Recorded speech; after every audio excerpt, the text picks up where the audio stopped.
Morning.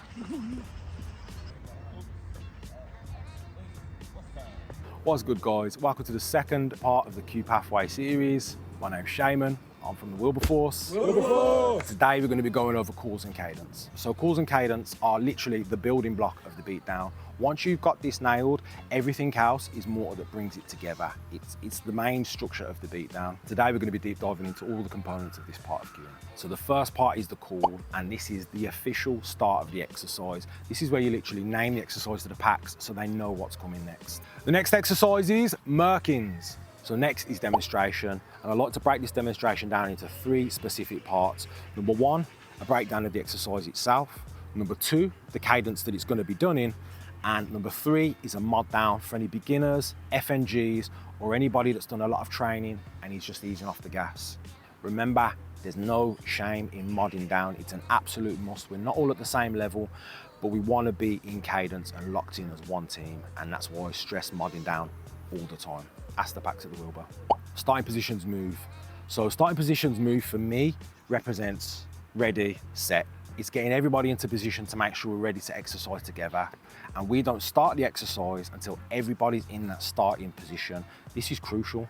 You can't start an exercise while we've got packs drinking water, unfocused. It's a way to get everybody really locked in. If you're struggling to gain the attention of the packs, what we like to do is call with purpose. So if there's cross-chatting, lack of focus, with purpose, gentlemen, with purpose, it shows let's get into place. Nobody starts until everybody is in those starting positions. The next part is exercise, and exercise is basically the green, the go of this exercise block. If the other 3 segments have been done well, then the exercise should flow smoothly, and after the first count, you will get a solid count back from your packs. This is crucial. If things are staggered and out of sync and people are in different parts of the exercise, then you want to go back and refine the first 3 parts to make sure that the starting line, the go from the starting line, is locked in. So the first cadence we're going to go through is the down and up count, and it goes like so. Down, pause, up, count.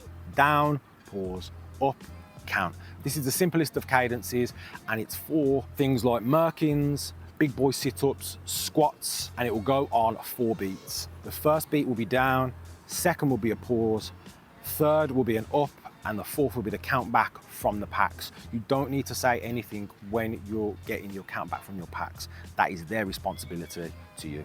The next part is kind of the gold standard, which is the 4 count. And the 4 count goes like so. 1, 2, 3, count back. 1, 2, 3, count back. Now it's very different from the down and up, because with the 4 count cadence, you've got 3/4 of your time is taken up projecting and calling to the packs, which means you've only got 1/4 of your breath to actually breathe in air. One of the tips that I got from the Fonz, big shout out to the Fonz, is this: don't ever count the actual count that the packs are.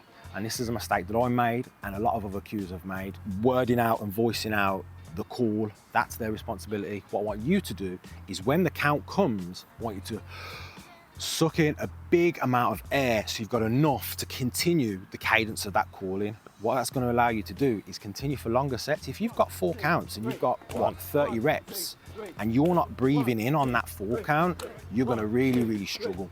You're going to lose gas. You're not going to be able to project your voice in a way that maintains that level of intensity, and you could potentially lose the packs.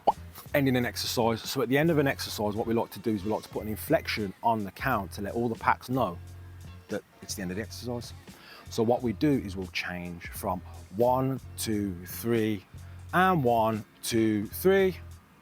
What you notice there is I added an and as well. So if you're not loud enough, people are in the zone and they're not locked onto your count so much, what will happen is with the and, that gives a distinct difference between the rest of the counts and the last count. It starts with an and, so that lets everybody know. So next we move on to halt, and halt essentially means stop.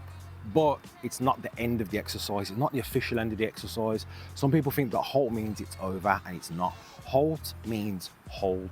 So if you're doing Merkins and you get a halt at the top, what you need to do is hold the high plank position. You've got to wait for the cue to say the next call before you actually end the exercise. This could be 2 seconds, it could be half a second, it could be 15 seconds. If you're doing flutter kicks and you're asked to halt for 5 seconds, then that's what you need to do. The official end of the exercise is recover, and you shouldn't stop the exercise officially until you hear this word, recover. This puts the seal on the exercise from the starting call right to the end. That is your exercise block. So what you can do is you can go straight into another exercise, or you can pass off a 10 count to the other packs so everyone can gain their breath, including yourself. Remember guys, you're the one doing most of the calling, so you might need it yourself to take that breath in and go, bloody hell, I need a break, man. So don't be scared to do one or two things. Give a 10 count to the packs so they can get some water and you can get a breather, or pass on one exercise to another packs. And that's it guys, calls and cadence locked in. Those are the fundamentals. Practice them, refine them, test them on the M, test them on the 2.0s, anybody you can grab. Get comfortable leading this exercise block. Once you've got this covered, you've probably got 50 to 60% of your beatdown covered, and I'm being completely honest. Everything outside of that is mortar.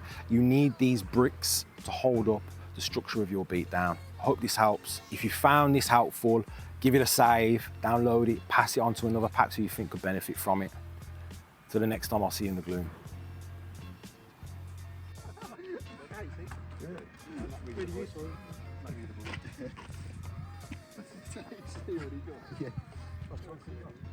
Yeah, that's a shit. Yeah, he's got.